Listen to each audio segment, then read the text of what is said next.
MPs of both houses of parliament have made their way into the chamber this afternoon, closely followed by the clerks, as well as the president in between the two speakers, that is the Speaker of the National Assembly, as well as the Speaker of the Senate. And we expect the president to equally address matters to do with the cost of living. Dear viewers, allow me to hand over back to the proceedings of these live proceedings, streaming to you live from the Parliament of Kenya and brought to you by the Kenya Broadcasting Corporation in conjunction with the Parliamentary Broadcasting Unit. My name is Gladys Mungai.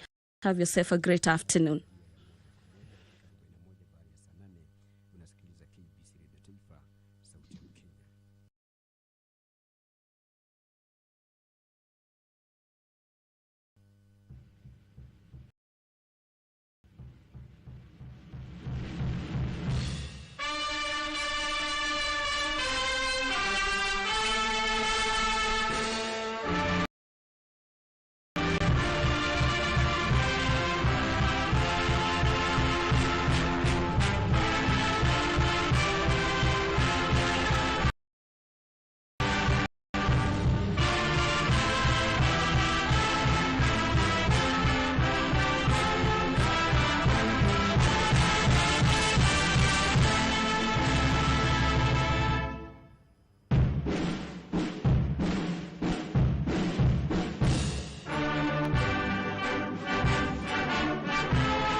Na tuombe.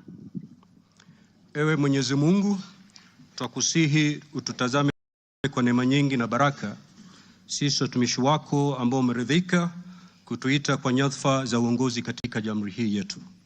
Twakuomba utuajalie tuyatende na kufikiria mambo yote yatakayofikishwa mbele yetu kwa njia ya haki na uaminifu, ili kustawisha amani, ufanisi na heri ya nchi yetu na wale ambao haja zao umezikabidhi mikononi mwetu.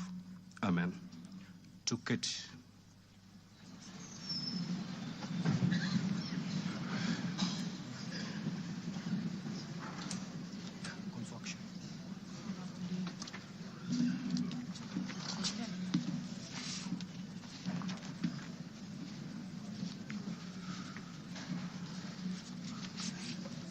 Order, honorable members.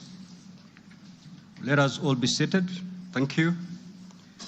Your Excellency, Honorable Dr. William Samoei Ruto, CGH, President of the Republic of Kenya and Commander-in-Chief of the Defense Forces, the Right Honorable Dr. Moses Wetangula, EGH, MP, Speaker of the National Assembly, honorable members of Parliament, distinguished guests, ladies and gentlemen.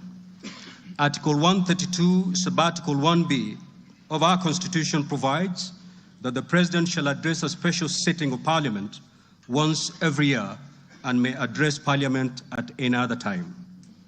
Article 132, Sub-Article 1C of our Constitution further provides that the President shall, among others, once every year, report in an address to the nation all the measures taken and the progress made or achieved in the realization of the national values referred to in Article 10 of the Constitution. In addition, Article 240, Sub-Article 7,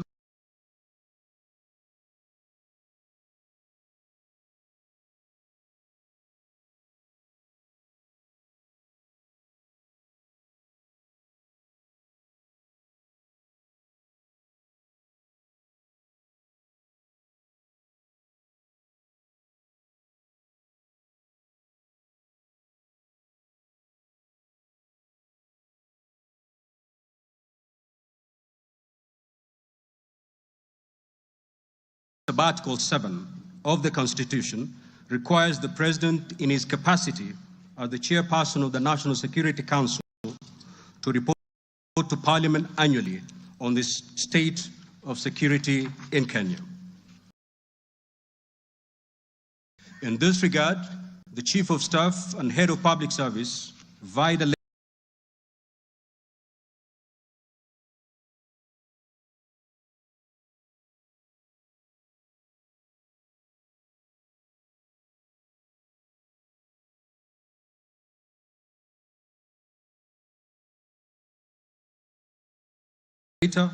dated reference EOP/CAB.26/4A, Volume 4, into brackets 178, and dated the 9th of September 2024, informed the Speakers of the Houses of Parliament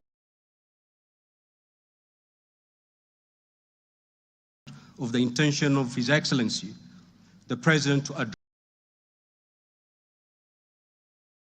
Parliament. Consequently,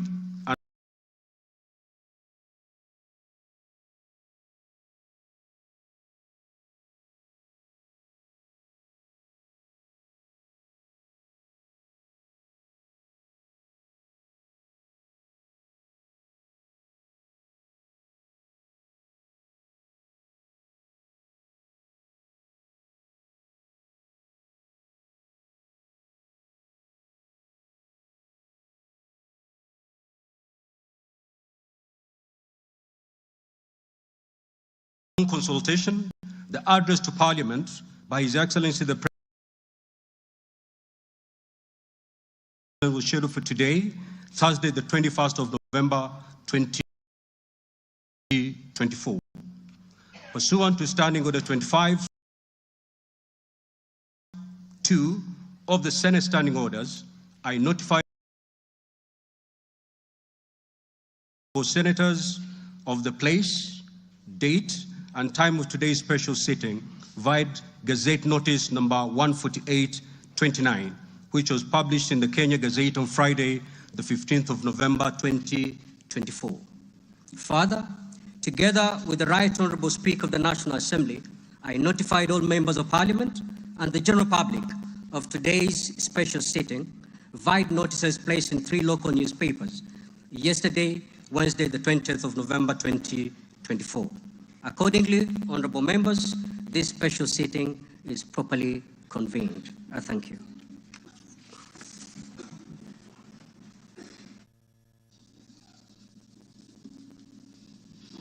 Your Excellency, Honourable Dr. William Samoei Ruto, CGH, President of the Republic of Kenya and Commander-in-Chief of the Defence Forces, the Right Honourable Amason King, AGH MP, Honourable Speaker of the Senate, Honourable Members of Parliament, members of the Diplomatic Corps, distinguished guests, ladies and gentlemen. Article 132(1)(b) of the Constitution requires the President to address the nation once every year and at any other time. Further, Article 132(1)(c) of the Constitution requires the President to once every year report in an address to the nation on measures taken and progress achieved in the realization of our national values. Additionally, Article 132(1)(c)(3) of the Constitution provides that the President shall submit a report for debate to the National Assembly on the progress made in fulfilling the international obligations of the Republic. In this regard, honorable members, by way of a message to the House, His Excellency the President conveyed his desire to address a joint sitting of the Houses of Parliament today, 21st November 2024. Therefore, pursuant to the provisions of Standing Order 22 of the National Assembly Standing Orders, and by Gazette Notice number 15327, which was published in the Kenya Gazette on 18th November 2024, and indeed as also notified to all members of the general public by way of newspaper notification published on 20th November 2024, I gave a notice of this special sitting of Parliament to the members of the National Assembly. Accordingly, honorable members, this special sitting is properly convened. Your Excellency, honorable members, distinguished guests, ladies and gentlemen, this year's President's address comes at a time when the country is set to host the 14th edition of the East African Community Interparliamentary Games.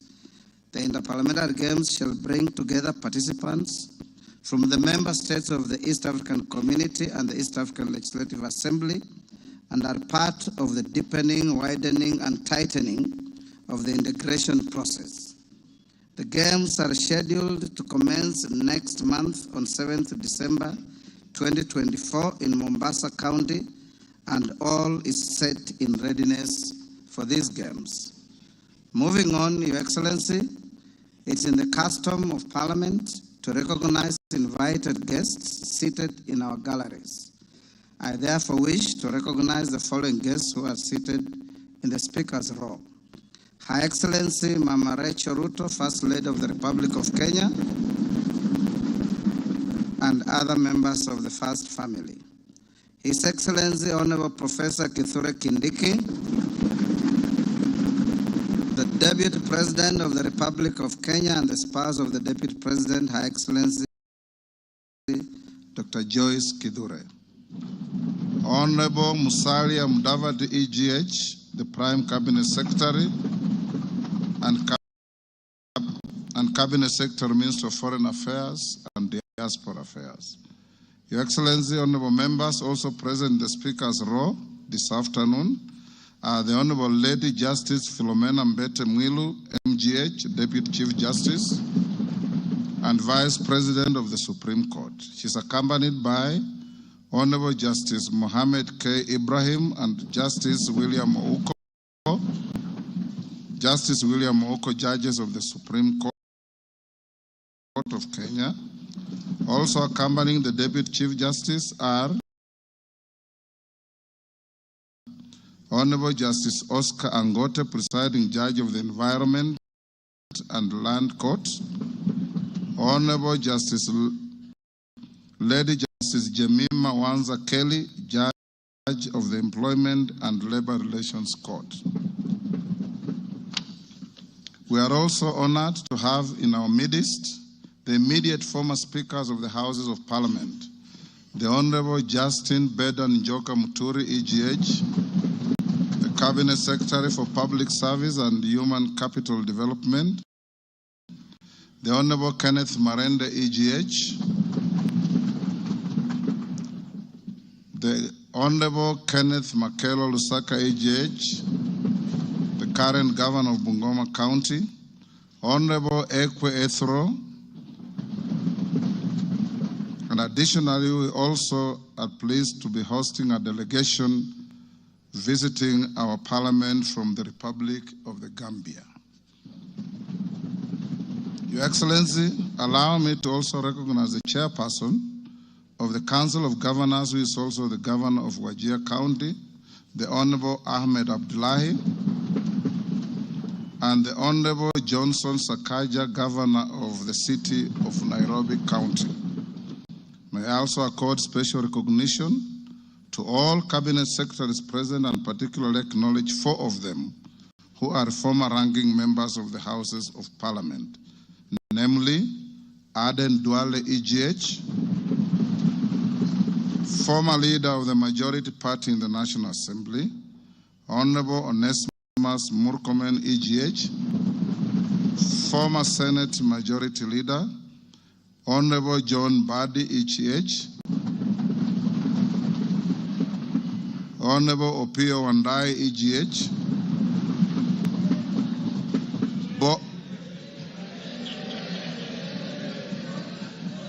both former leaders of the minority in the National Assembly. I need not mention that His Excellency the Deputy President is a former leader of majority in the Senate. I also acknowledge the presence of Mr. Felix Kosgei, Chief of Staff and Head of the Public Service, Principal Secretaries, members of the Diplomatic Corps, and heads of constitutional commissions and independent offices and state corporations present. They are all welcome to the House of Parliament. Your Excellency, I wish to make a special welcome to Parliament and mention the Chief of the Kenya Defence Forces, General Daniel Kahariri, who is present, and the respective service commanders, the Inspector General of Police, and other leaders of our disciplined forces who are seated at the Speaker's row. Parliament is grateful for your distinguished service to our great nation. To all invited guests, we say karibuni sana kwa bunge letu. Your Excellency, honorable members, distinguished guests, ladies and gentlemen, it is now my singular honor and privilege to invite His Excellency the President of the Republic of Kenya and Commander-in-Chief of the Defense Forces to address this special sitting of Parliament. Welcome, Your Excellency.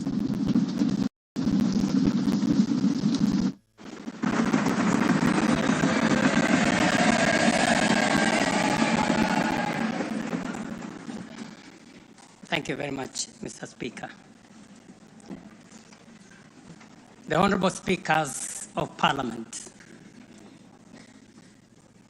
the Honorable Members, distinguished ladies and gentlemen, I'm honored to address you today in the fulfillment of the mandate vested in me under Article 1321C of the Constitution to report to you and to the people of Kenya on the measures we have taken and the progress we have made in realizing our national values and principles of governance, and to submit to you, honorable members, the progress made in fulfilling our international obligations. Since my last address, Kenya has undergone rapid change, occasioned by the collective awakening of the people in the understanding that the state of nation depends on the work we do individually and collectively. This realization extends not only to what we choose to undertake, but also to how we go about securing careers, livelihoods, and contributing to the grand enterprise of nation building. There has never been doubt, and now there is none whatsoever, that Kenya is a land of bold ambition, with our citizens always desiring and insisting on the best possible standards, not only for themselves, but also for their families and for our nation. Consequently, our democracy has empowered citizens to ask questions and demand changes in the way their affairs are managed, driving the wheels of our nation's social, political, and economic transformation faster in the direction of excellence and prosperity. Rare are the times when leadership is ahead of the people. We are always striving to steer the machinery of state and government to keep pace with the aspirations of our citizens. We have learned through the hard as well as the more customary ways that listening is a full-time occupation of leadership, and that all questions asked by the people must be answered thoroughly and in full. We have learned never to take anything for granted and make every effort to call all our people, to carry all our people along, not only significantly different from previous occasions, but it is also a singular moment with unique historical implications for us all. It is an opportunity to affirm the principles and values of which our nation stands, review the steps we have taken, the path we have chosen in our journey of national development, and reinforce the commitments we have made to one another and to our beloved nation for the sake of the present and future generations. I do not take this for granted, and with utmost respect and humility before this august assembly of the people's elected representatives, I desire to respond to the most pressing concerns that have been raised by Kenyans of all walks of life in recent months. To my understanding, the concerns and issues voiced by millions of Kenyans about the state of our nation deserve meaningful engagement, thorough understanding, and thoughtful response. There are discussions about whether leaders understand the pain, hardship, and struggles endured by countless citizens every day as they strive to make ends meet, and whether the government is doing anything about it. Similarly, many struggling Kenyans impatiently wonder, when will real money get to their pockets? And when will the jobs promised, which they deserve, become a reality? Additionally, there has been conversations about our education system, particularly the transition to the competence-based curriculum, and whether policies in this sector are working for or against Kenyans. Important questions have also been raised concerning the direction of development in relation to democracy, human rights, and fundamental freedoms, as well as the rule of law, transparency, and accountability. Another more direct question that emerges every now and then is whether public policy in this administration is in furtherance of service delivery to citizens or just in aid of political strategy. It is undeniable that for many Kenyans, times are hard and the struggle to meet their daily basic needs remains daunting. It is also true that these conditions have persisted for a number of years now, leading to much frustration and anxiety.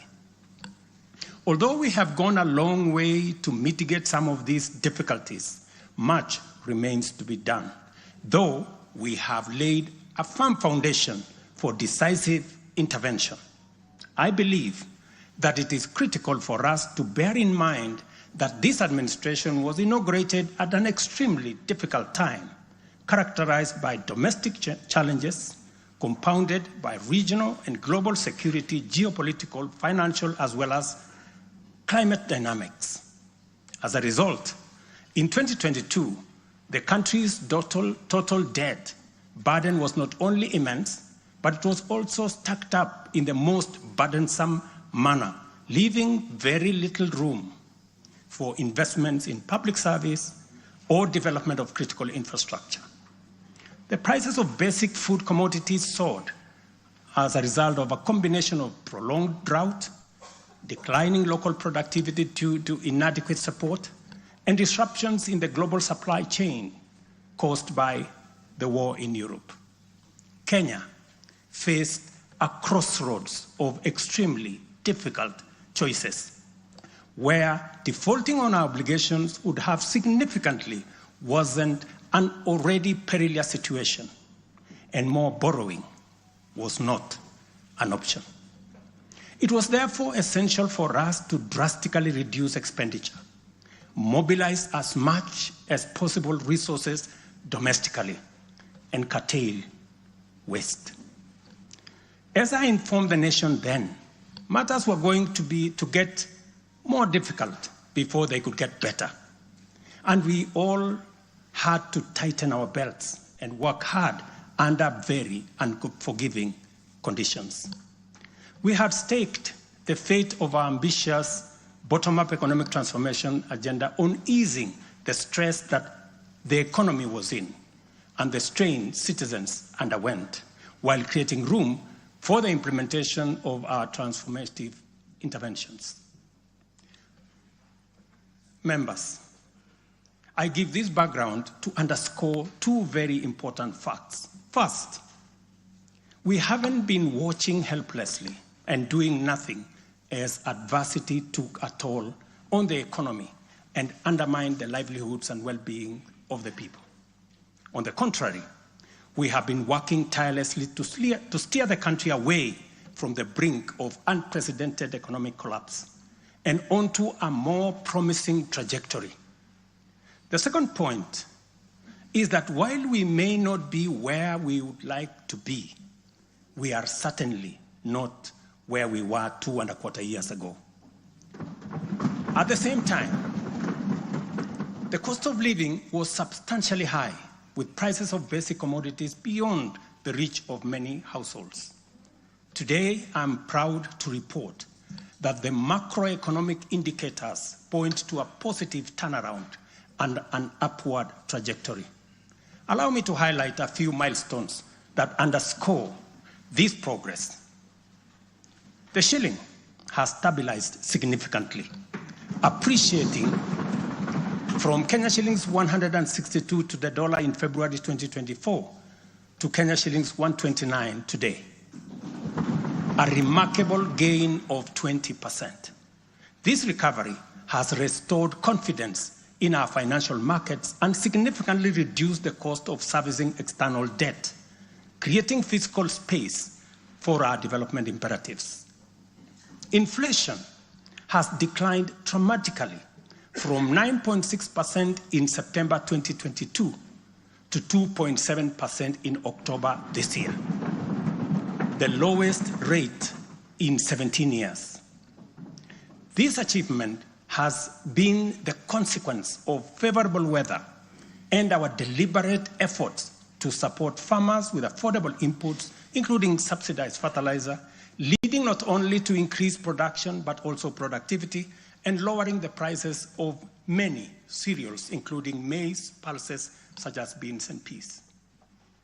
Our foreign exchange reserves have surged by US dollars 2.4 billion to hit a new record of US dollars 9.5 billion, providing a 4.8 month of import cover, the highest in 10 years.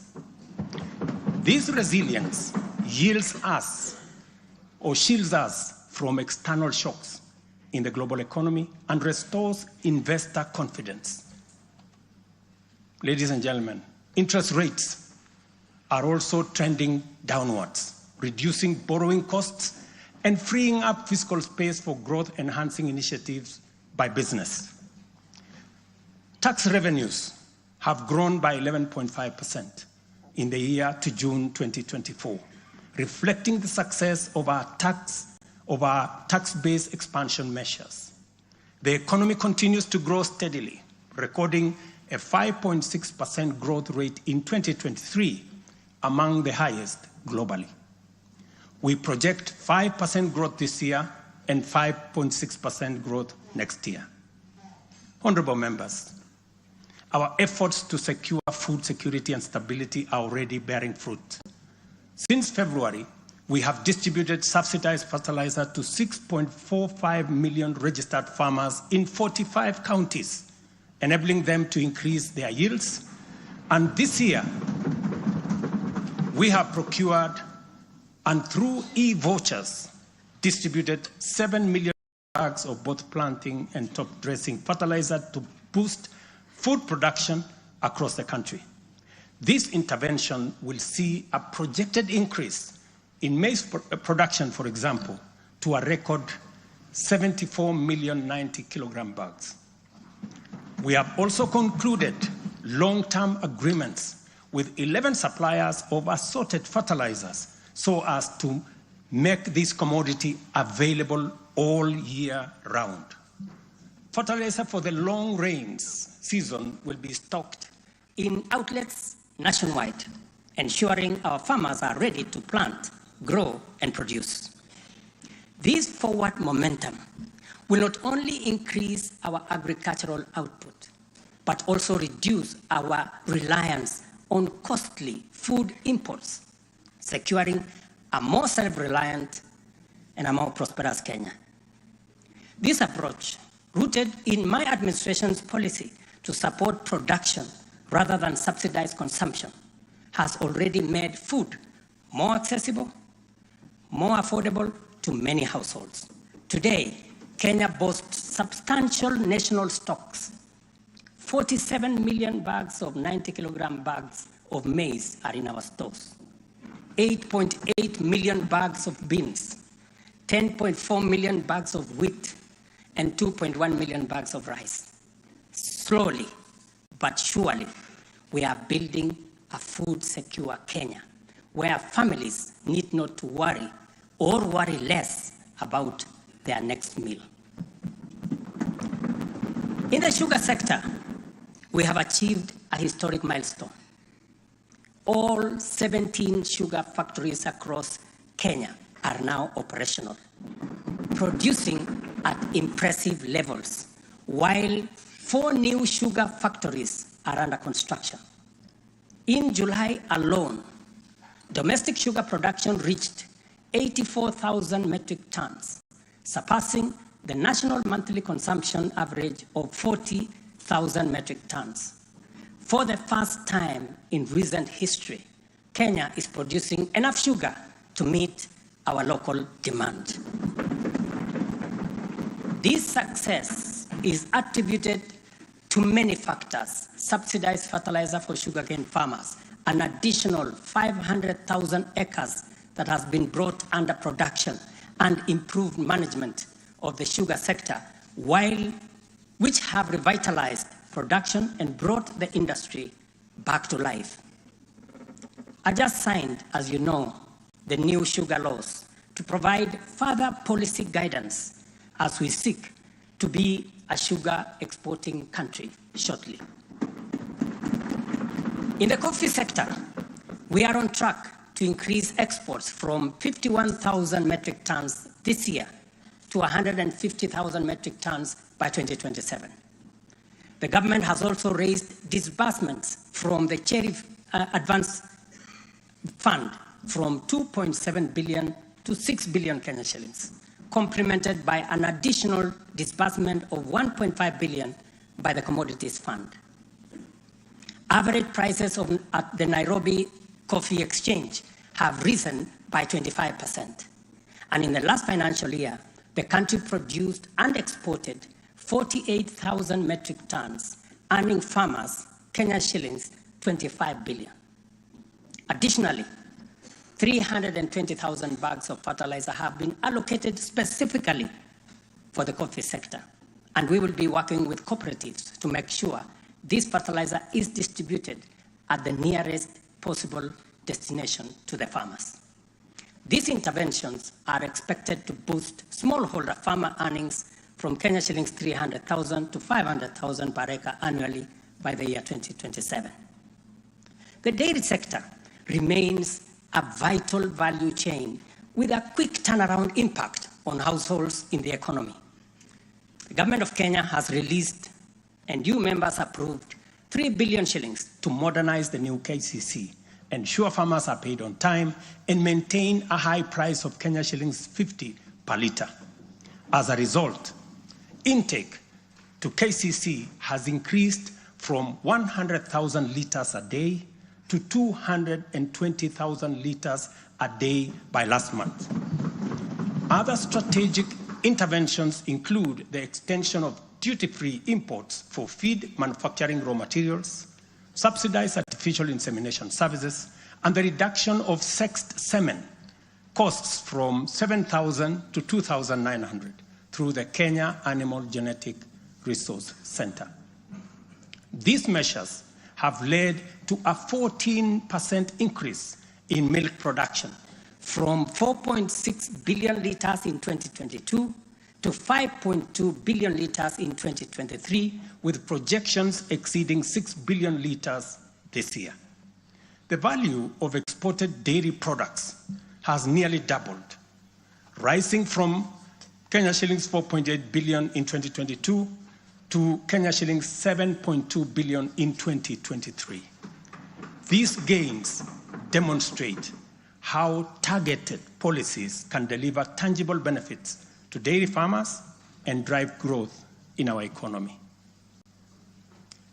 Honorable members, by 2022, the education sector was in a crisis with a lack of clarity in transition to the competence-based curriculum, a shortage of 110,000 teachers, and 23 out of 40 public universities were technically bankrupt and at risk of closure. Among those facing severe challenges were huge institutions such as my own alma mater, University of Nairobi, Kenyatta University, Moi University, Egerton University, Maseno University, Masinde Muliro University. To address this issue in our education sector, we have already hired, as you know, members, 56,000 teachers and are in the process of recruiting another 20,000 by January next year. We have also ensured the seamless transition of learners from primary to junior secondary and domiciled grades 7, 8, and 9 in primary school, optimizing the use of existing infrastructure, ensuring the safety of young learners, and protecting parents from the high costs associated with boarding schools far away. Recognizing the financial challenges faced by our universities and TVETs, we introduced a new student-centered higher education funding model. This model gives priority to the most vulnerable students, offering them up to 95% government support, while also pulling our universities back from the brink of collapse. The remaining challenges for a few universities, like Moi University, are related to internal administrative and governance issues, which I have given firm instructions that they should be addressed. To further enhance access to higher education, we launched the Open University of Kenya, and this House approved that exercise, paving the way for more students to achieve their academic goals. The institution's first cohort of students is scheduled to graduate next week on the 29th of November 2024. Honorable members, universal health coverage is a cornerstone of our transformation agenda and a matter that touches every Kenyan family. Despite health being a devolved function, we acknowledge the immense financial burden that comes with health. Counties have struggled with shortages of medicine, equipment, sometimes staff, hindering service delivery and leaving countless Kenyans with suboptimal access to health care. It would have been easy for me to step back and leave this responsibility to counties alone. But that would have been a disservice to Kenyans and a betrayal to our Constitution. Instead of engaging in debates about healthcare being devolved, I have chosen the hardest but necessary path of addressing this challenge head on.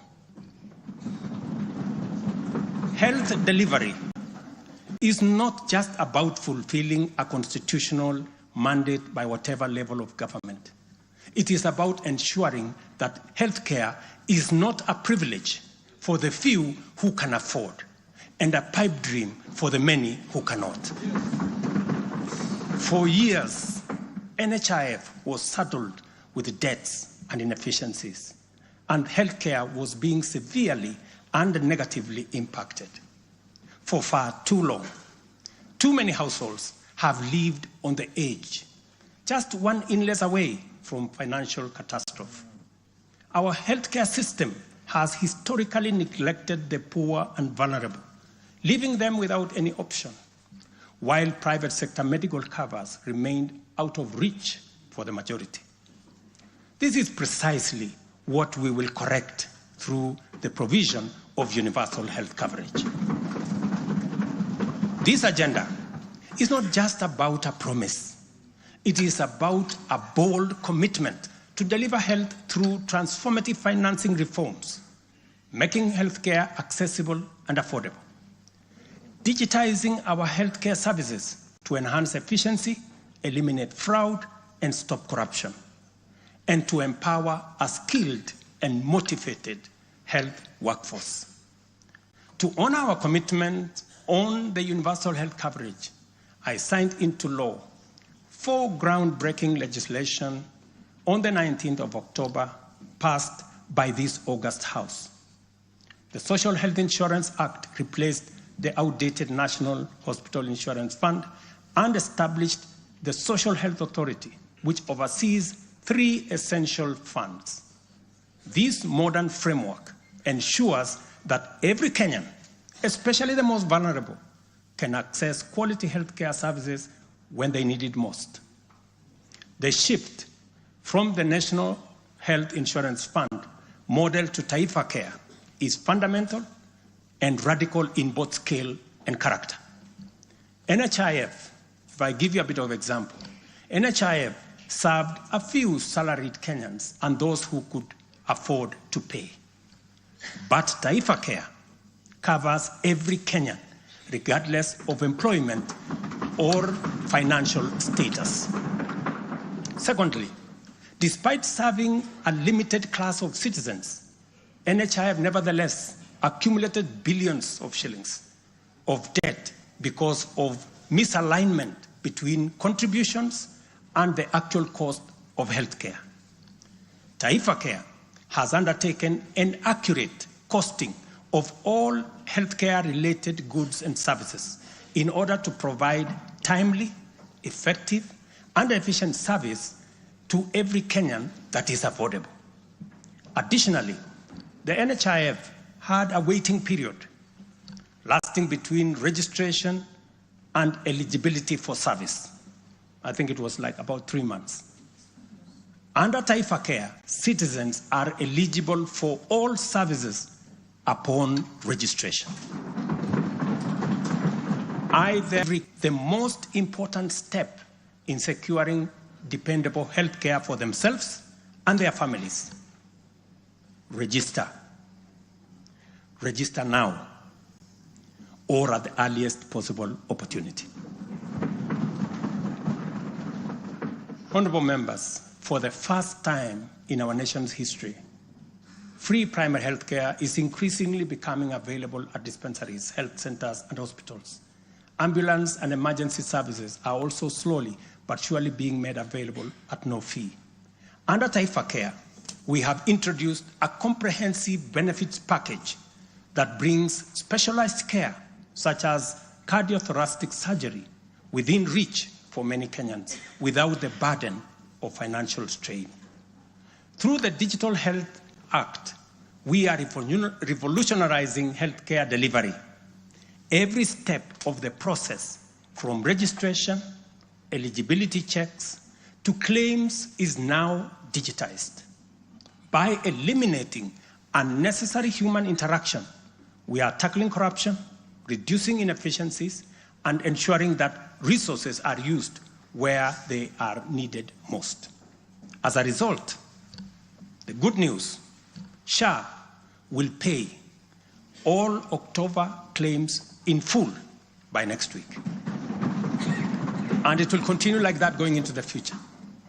To date, over 15 million Kenyans have enrolled in Taifa Care, and more than 60% of employers have successfully transitioned into its framework. The newly established Social Health Insurance Fund empowers citizens to contribute towards accessing a broad range of healthcare benefits. This represents a seismic change from the old reactive healthcare model to a forward-looking system that prioritizes prevention and preparedness. Once the transition from NHIF is complete and SHIP becomes fully operational, Kenya will have a healthcare system that guarantees dignity, peace of mind, and equitable access for every citizen for the very first time in our 60 years of independence. Honorable members, we have launched an ambitious healthcare program, one that Kenya has always needed and deserved. Like any major transition, there are challenges, but I promise you, we are fully committed to making the system work. As we roll out this program, we are listening to citizen voices and collaborating with counties to deliver better healthcare services. Through the Facility Improvement Fund, which you in this House passed, we will ensure that hospitals are equipped with the tools they need, medicine, equipment, and other resources necessary to provide quality care, while involving citizens in decision-making at every facility. We are now doing the heavy lifting, clearing decade-old debts, ensuring access to medicine and equipment, and stabilizing a system that had failed too many for too long. We are building a healthcare system that serves every citizen with equity and dignity. Over the past month, we have disbursed Kenya shillings 5 billion to settle historical debts owed to the public, private, and faith-based medical facilities, some of which have been pending for over a decade. Another 3.7 billion will be disbursed tomorrow. This underscores our commitment to ensuring uninterrupted delivery of healthcare services, and we will continue to clear the remaining balances in a phased-out approach over the coming months. This sustained effort aims to restore confidence in the healthcare system and ensure seamless access of quality services. Honorable members, there is a compelling body of data projecting that not only is the future of humanity urban, but also that Africa has the fastest rate of urbanization. Kenya is no exception, and in fact, many of our counties are urbanizing rapidly. Dear Kenyans, we have a date with an urban future, and the only choice we have is what this urban future will look like. Will it be characterized by decent, dignified, safe, and livable neighborhoods and communities? Or will it be haphazard, unsanitary, unsafe slum dwellings? This is the fundamental question that our affordable housing plan seeks to answer. Kenya has a serious housing deficit, and the cost of housing is beyond the reach of the majority. While the social and economic efforts of this shortage are far-reaching, rent as a component of the cost of living is unsustainable. People are forced to choose between enduring long, punishing commutes to faraway homes or taking up less desirable spaces within reach. Supplying the number of units required to fill the affordable housing gap requires us to undertake construction throughout the country at the rate of 200,000 new housing units every year for 10 years. Many people have asked why they should be interested in affordable housing project in rural areas. If you look around, you will witness the signs of our urban future. Land sizes are becoming smaller as the population grows in rural agricultural areas. To protect agriculture and food security from the effects of uncontrolled land fragmentation, urbanization must be planned and must be controlled. And the affordable housing program is therefore a vital component of integrated land use planning and development program that we are implementing throughout the country and in every county. Each unit of housing drives demand for different types of labor, professional services, and materials, bringing laborers, masons, bricklayers, artisans, electricians, and carpenters, as well as architects, engineers, and quantity surveyors, lawyers, real estate economists into the equation. Affordable housing is also a major opportunity for manufacturers, developers, and other industries. In other words, the economic boost from housing pillar of our bottom-up economic transformation agenda is significant and undeniably much needed. As we speak, affordable housing now directly accounts for 164,000 new jobs created over the past 1 year. Honorable members, today marks a significant milestone in our journey towards providing decent and affordable housing for all. After 2 years of hard work under the Affordable Housing Program, I am proud to announce, and you have seen it in the newspapers, the launch of the sale of the first 4,888 housing units, now in completion, across 21 social housing projects.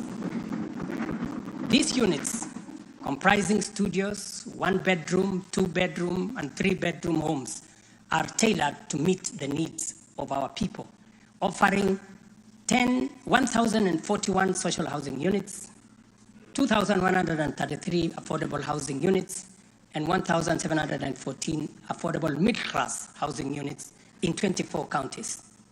I invite every Kenyan above the age of 18 to join this historic journey towards home ownership. Guided by our principle of fairness, one ID, one house, every eligible Kenyan is encouraged to express interest, visit these developments, view the show houses, and engage with on-site staff who are already too willing to assist. The allocation process will be transparent and equitable, ensuring that every qualified applicant has an equal opportunity to own a home. Honorable members, as part of the government's endeavor to build a nation grounded in intergenerational equity, opportunities, and empowerment for all Kenyans, we have made significant strides in implementing another key pillar of our manifesto, labor migration. This initiative seeks to harness Kenya's abundant human capital by creating meaningful job opportunities abroad, empowering our citizens, and positioning Kenyan talent on the global stage. Since July 2023, we have successfully facilitated employment of 105,367 Kenyans across multiple countries in a wide range of jobs. These opportunities span professional, semi-skilled, skilled, and unskilled sectors, including positions for nurses, teachers, and chefs. The National Employment Authority, the lead agency driving our ambitious initiative to create jobs opportunities for qualified Kenyans locally and internationally, currently has a role of 560,000 job openings worldwide. I have encouraged many members to participate in this space. It extends beyond destinations such as the United Kingdom, Canada, Australia, Bahrain, Oman, United Arab Emirates, Germany, Saudi Arabia, Kuwait, and Qatar. We are also expanding our reach by actively negotiating bilateral labor agreements with new potential markets, including Russia, Poland, and Jordan. These efforts are driven by our commitment to open up new pathways for employment, ensuring that Kenyans are well represented in the global workforce. In the digital economy, we are expanding last-mile fiber optic connectivity using the extensive Kenya Power Transmission Lines network to the most remote and underserved areas of Kenya, and making significant strides to establish digital and ICT hubs. This has created a foundation for digital transformation, enabling IT economy workers, young digital creators, and entrepreneurs to access a wealth of opportunities locally and globally. By bridging the digital divide, we are empowering our youth to compete on an equal footing in the global marketplace and showcasing Kenya's ingenuity and innovation. I congratulate members of this august House for being part of this grand digital plan. Your support, encouragement, and effort is duly recognized. We have also prioritized the empowerment of individuals within the informal sector by unlocking their potential through targeted investment. This includes accessible loans, capacity building programs, and regulatory reforms designed to ease growth. A notable achievement is the partnership with the banking industry, which I participated in a month ago. This extended an additional 150 billion in loans to micro, small, and medium enterprises, complementing the government's efforts to nurture this vital sector. On financial inclusion, we have made remarkable progress through the Hustler Fund. To date, this innovative initiative has disbursed Kenya shillings 60 billion, benefiting 24.6 million Kenyans and mobilized over 3.3 billion in savings. The fund maintains a repeat customer base of 8.5 million beneficiaries with a repayment rate of 79%. To mark the fund's second anniversary, we have taken a bold step by launching a third product specifically tailored for small and medium enterprises. This new initiative will initially target 2 million beneficiaries who have demonstrated a strong credit history with the fund. By so doing, we aim to create a pathway for these entrepreneurs to transition into the formal banking system, thereby deepening financial inclusion and strengthening the SME sector. This milestone underscores our commitment to build a financially inclusive and economically resilient nation. The progress we have made has been possible only because the people of Kenya have been courageous, strong, determined, and patriotic. It has also been enabled by a number of early interventions under our bottom-up economic transformation agenda, and at the same time, created space for us to implement the agenda in full. As we proceed with implementation, we expect to quickly capitalize on the gains we have secured and invest resources in the economy with an emphasis on strategic pillars of our plan. As more projects get off the ground, more people get hired, liquidity levels improve, more money ends up in people's pockets. Honorable members, you know we are a democracy. Democracy is a founding principle and defining value of our nation. Democracy is hard-won, non-negotiable right, and guarantees freedom that we are proud of and must always defend. Our national democratic culture expresses itself energetically through robust discourse, boldly speaking truth to power, and holding leadership to account. It is a tradition of fearless expression and vigorous public participation. This is who we are, and there is nothing anyone can do about it.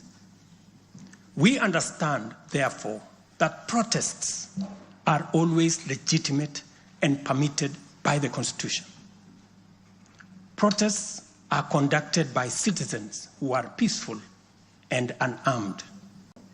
Assemblies, demonstrations, and picketing to advance constitutionalism, increase accountability, and defend the rule of law are constitutional imperatives. Conversely, mobilization in pursuit of criminal agenda, chaos and anarchy are explicitly forbidden because we all have a duty to defend our republic, our constitution, and the rights of all people. The government, in particular, must remain vigilant at all times against modern threats to the sovereignty and territorial integrity of our nation, as well as public order, peace, and security. In this digital era, characterized by transformative innovations, including artificial intelligence, it has never been easier to inform, educate, and entertain the people. At the same time, it has never been easier to misinform, mislead, disinform, incite, and alarm the public. Criminals and subversive elements who infiltrate and hijack peaceful protests are a threat both to legitimate protesters and to the public. Incidences of violent criminality in the name of protests threaten the safety of innocent people, public assets, private property, and the social order. The tension here is stark. We have a democracy which we are proud of, must defend, and should deepen by all means. And at the same time, we have citizens whose lives, rights, we must protect, and a nation whose security, stability, and prosperity we must safeguard. The task at hand is complicated if citizens and state agencies dilute the distinction between the lawful and the criminal, the just and the unjust, thereby making it difficult to tell protesters and security officers from bandits, gangsters, and criminals. It is only by following the law that we are able to achieve our aims and apportion accountability properly. It should not be possible for robbers and looters to escape accountability by claiming that they were taking part in a protest. Likewise, it should not be possible for security officers to wound, maim, or even kill citizens and claim that they were engaging violent criminals.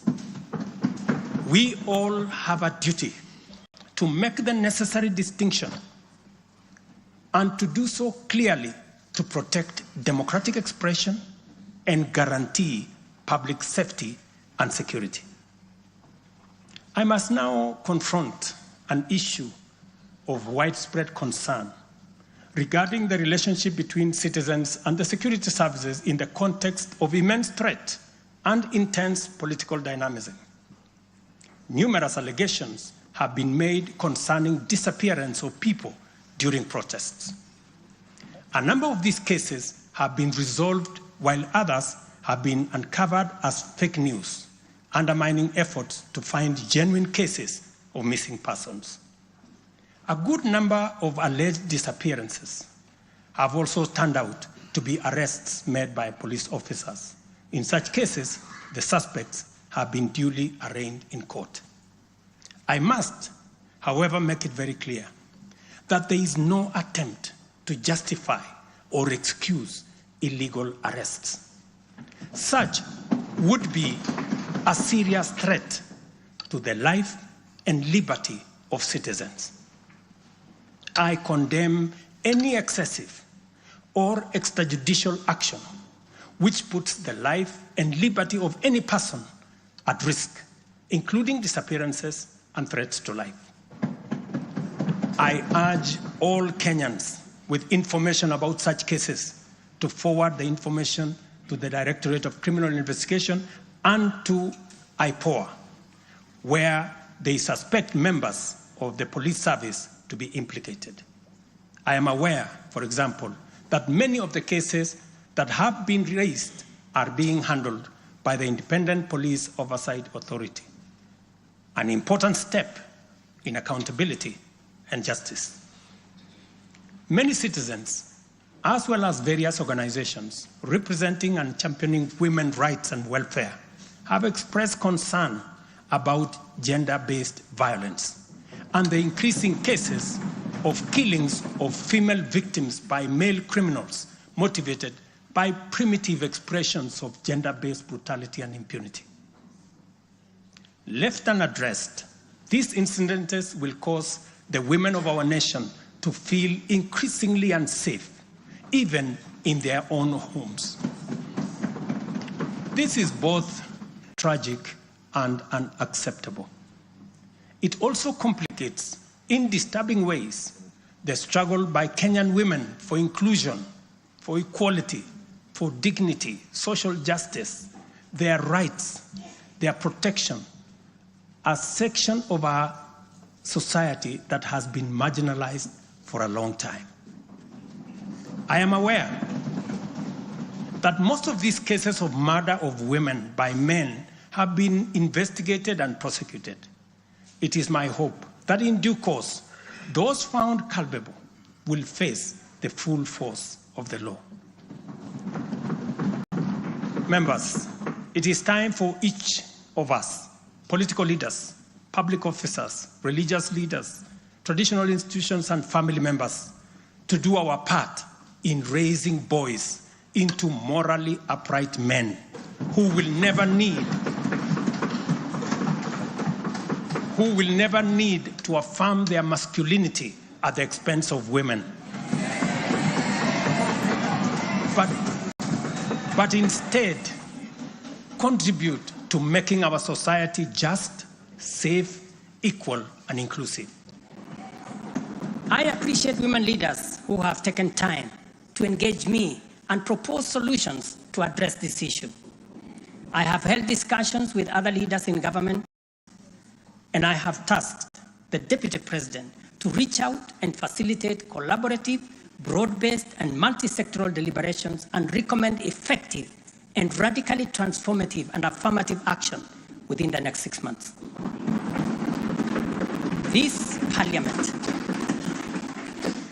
This Parliament will recall that early in my tenure, I engaged the leadership of both houses with recommendations on a working formula to actualize meaningful inclusion of women in national leadership. We must seriously question the drivers and the motives of resistance and reluctance to take the next step in actualizing the 2/3 gender rule. We must call out those who continue to sabotage this right of women to contribute to the governance of our nation. Women are not second-class citizens. They deserve equal representation at all levels.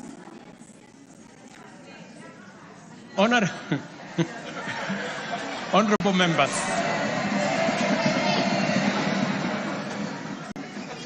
without a doubt, honorable members, without a doubt, every shilling of our national revenue matters and must be used to deliver maximum value to Kenyans. Wastage, corruption, and the abuse of office are grave risks to national transformation and a direct threat to the well-being of the people. I have given my full commitment to serve as a responsible steward of public resources. To begin with, I have championed the automation and digitization of government services and revenue collection to promote transparency, seal loopholes that lead to revenue losses, enhance accountability, and eliminate opportunities for corruption, therefore improving efficiency, transparency, and integrity. I am delighted to report to this House on the dramatic improvements we have recorded by automating and digitizing our revenue collection and service delivery through eCitizen.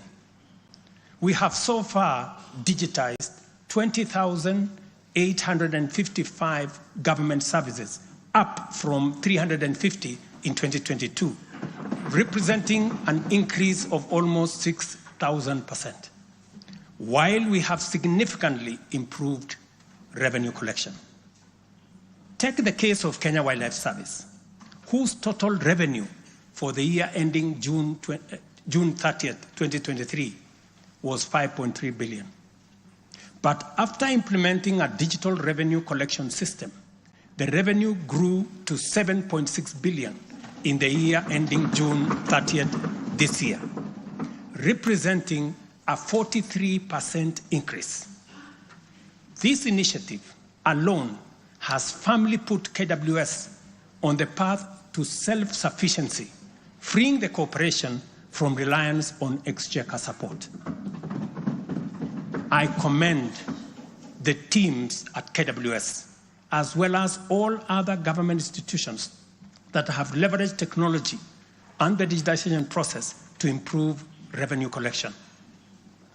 Under the Digital Health Act that you members passed in this House, we are determined to enhance efficiency and transparency provided by technology in the provision of healthcare services to eliminate fraud and fake claims.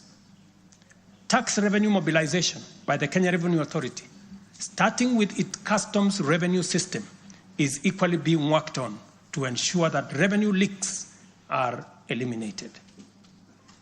Because corruption is a serious risk to social justice, sustainable development, and national security, and the bottom-up economic transformation agenda, I am harnessing our working relationship with other arms of government to encourage the judiciary and parliament to enhance integrity and efficiency by adopting digitization and automation.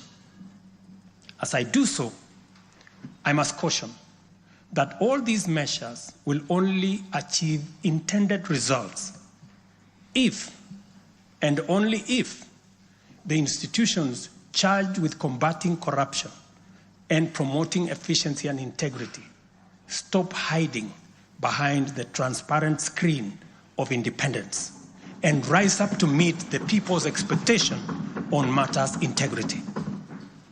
Let me say this.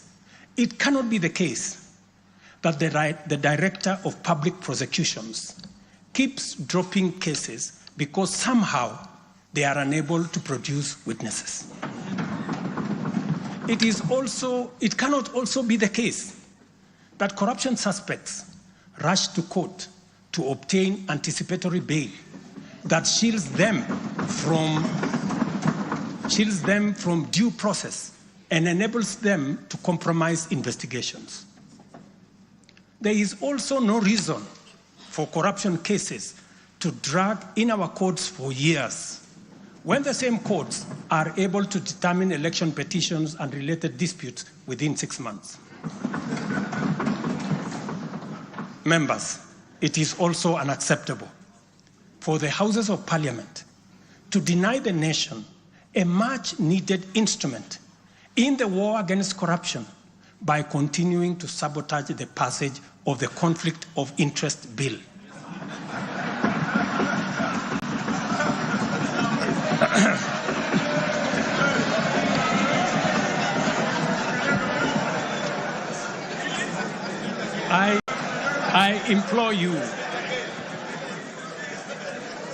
I implore you, honorable members, to stop dragging your feet on this bill, unless, my friends, there is a conflict of interest in the passing of the conflict of interest legislation. Similarly, the National Treasury has been dragging its feet in the implementation of an e-procurement system for the last 10 years. Today, I have directed the National Treasury to roll out the e-procurement system by the end of the first quarter of 2025 and ensure that going forward, only procurement undertaken through this system is sanctioned and paid for. Of the many difficult assignments I have undertaken, this fight against corruption is one I now take on with resolve going forward. Let this serve as notice to all. Independent institutions charged with this responsibility must up their game, pull up their socks, and match up to the expectations of the people of Kenya. Honorable members, I have stated in the past and now reiterate today that in the face of undisputed evidence or credible information on corruption, I will not hesitate to take decisive action.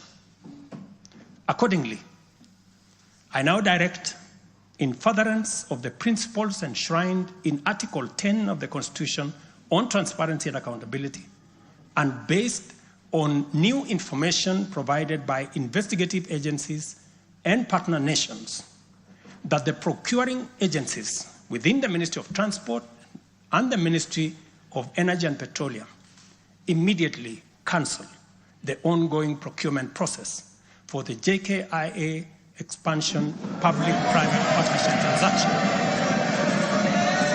as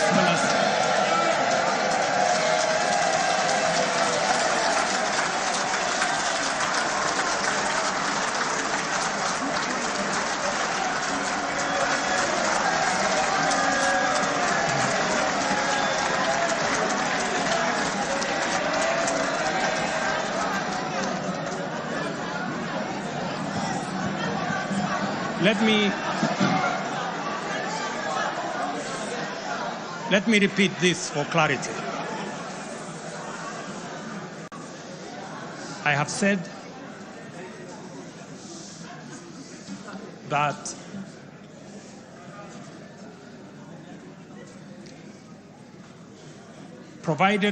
because of the information that has been provided to us by partner nations, I have directed agencies within the Ministry of Transport and the Ministry of Energy and Petroleum to immediately cancel the ongoing procurement process for JKI expansion public-private partnership transaction, as well as the recently concluded Ketrago transmission in public partnership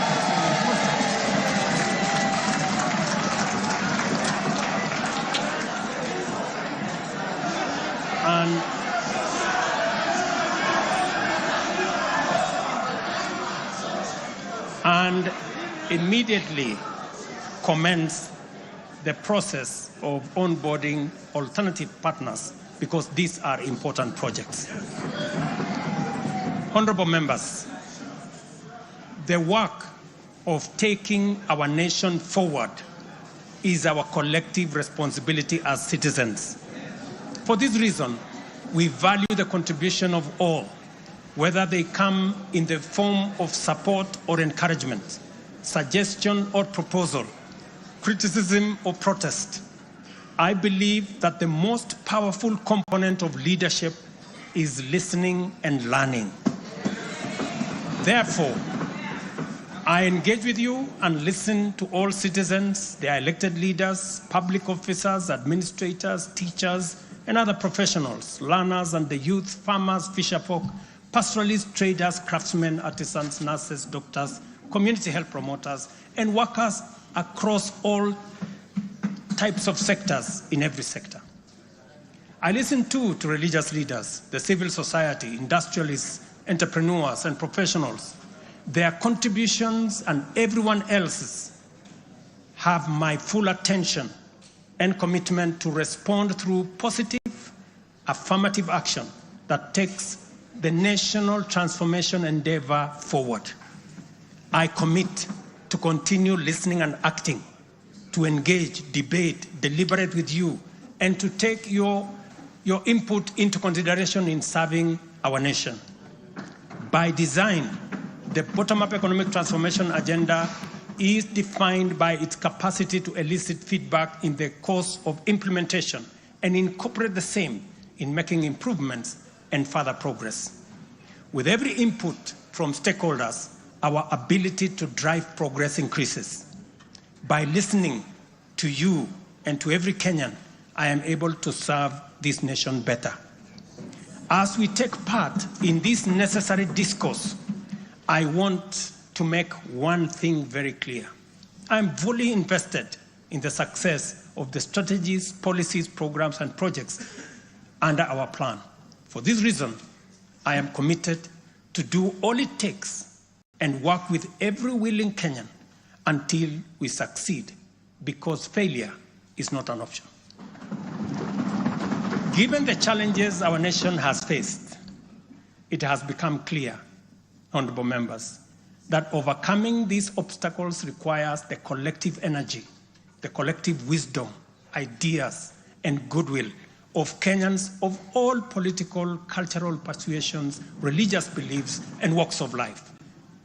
The wisdom of entrenching national unity and inclusivity as a national value in our Constitution is clearly evident. Our diversity is our source of power. And this moment in the history of our nation calls for radical collaboration to transcend our challenges. We do not have the luxury of magnifying our differences. It is time for all of us to pull together and usher the nation into the future of our dreams. With this in mind, I initiated extensive consultations with leaders from across all divides, public and private. Through these engagements, we resolved to reimagine unity and inclusivity and harness the full potential of our nation through bipartisanship. which culminated in the formation of the broad-based cabinet. The imperative to accommodate the contribution of leaders across the aisle inspired us to constitute the broad-based government, a partnership based on shared purpose and premise on a commitment to bring our national values into action to turbocharge the implementation of the transformation of our nation. Being a farmer myself, transformation is like farming. A lot of resources are invested in plowing the land and planting the seeds, after which there is nothing to see for all the work except stretches of bare earth. Impatience might lead to anxiety and lamentation of the waste of effort in seed buried in the earth. However, after a brief wait, seedlings sprout, requiring close attention, weeding, and patient tending into the crop that will be ready for harvest. So is economic transformation. It requires hard work, investment of resources, patience, and faith. We have planted the seed, and all over the field, it is beginning to sprout. While admittedly, there remains much to fulfill, our collective hope to deliver the national economic transformation that this nation so dearly deserves is on course. I am proud to declare that we have also made undeniable progress in building on the strong foundation laid in previous years and getting the National Development Project off the ground. Honorable members, from the reports that I have the honor to table for your consideration and debate, there is reason to be optimistic that our forward march is unstoppable and that our capacity and commitment to live and work by our national values and principles of governance are stronger than ever before. Our nation is a proud member of the international community, making our contributions to the global progress boldly and with great determination. We stand collectively facing the dawn with confidence that our expectations of a bright daylight is not in vain. In summary, honorable members, and all fellow citizens, the state of our nation is resilient. And now, honorable speakers, it is my pleasure to submit to Parliament the following 3 reports as required by the Constitution. Number 1 is the report on all measures taken and progress achieved in the realization of national values. The second, report on progress made in fulfilling the international obligations of the Republic of Kenya. And the third, report on the state of our security. Now, therefore, I hand over the reports to the Speaker of the Senate and to the Speaker of the National Assembly. Thank you all. God bless you, and God bless Kenya.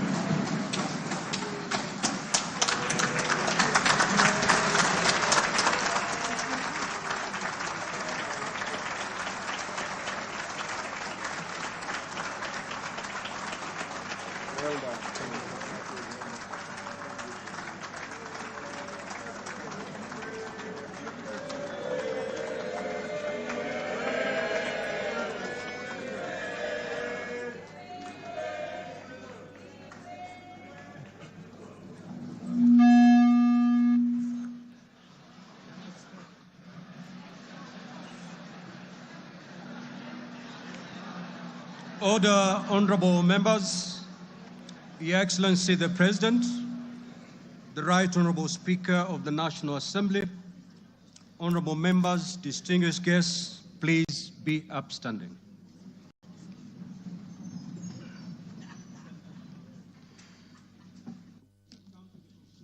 Business of the day, and it is now time to adjourn. The Senate stands adjourned until Tuesday, the 26th of November, 2024, at 2:30 p.m. in the Senate chamber. Honorable members of the National Assembly, The National Assembly now stands adjourned until Monday, 25th November 2024 at 2:30 p.m. May I also take this opportunity on Monday. I repeat, the National Assembly stands adjourned until Monday, 25th November 2024 at 2:30 p.m. May I take this opportunity to invite all honorable members and our guests to a reception at